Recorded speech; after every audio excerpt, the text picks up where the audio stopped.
వెంకటేశ్వర స్వామి నేను ఒకప్పుడు ఒక విషయానికి ఆశ్చర్యపోయా. నేను వెంకటేశ్వర స్వామి వారి దర్శనం చేసుకోవడానికి వెళ్ళా తిరుమల.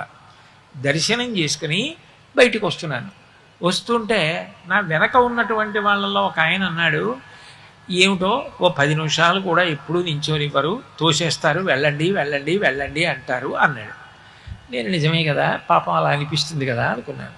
ఇంకొక ఆయన కళ్ళు ఎత్తుకుంటున్నాడు. నేను అనుకున్నాను బహుశా బయటికి తోసేశారని, వెళ్ళిపోమ్మన్నారని. తోసేయడం అంటే వెళ్ళిపోండి వెళ్ళిపోండి అన్నారని ఆయన కళ్ళు ఎత్తుకుంటున్నాడులో ఉంది అనుకున్నాను నేను. ఆయన అన్న మాట నా జీవితంలో నేను ఇప్పటికి కాదు ఎప్పటికీ మర్చిపోను.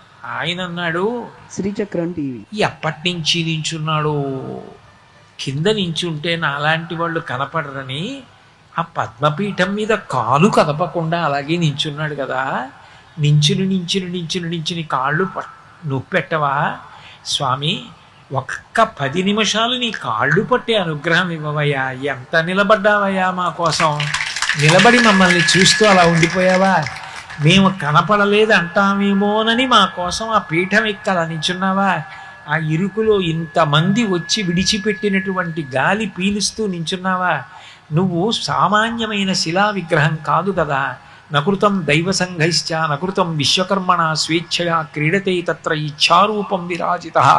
వెంకటేశ్వరుడు అంటే విగ్రహం కాదు, సాక్షాత్ శ్రీమన్నారాయణుడే కలియుగంలో అలా నిలబడ్డాడని వ్యాసుల వారు చెప్తున్నారు.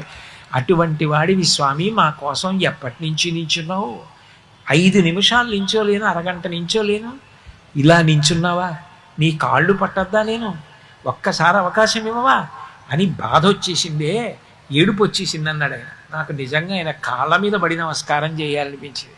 నా బోటిగాడు ఇప్పుడు వెళ్ళినా 5 నిమిషాలు ఉండనివ్వలేదంటాడు, ఈయన అలా అన్నాడు, ఎంత సంస్కారవంతుడు రా, ఎంత భక్తి రా అయింది అనిపించింది. ఎంత కష్టపడుతున్నాడు భగవానుడు.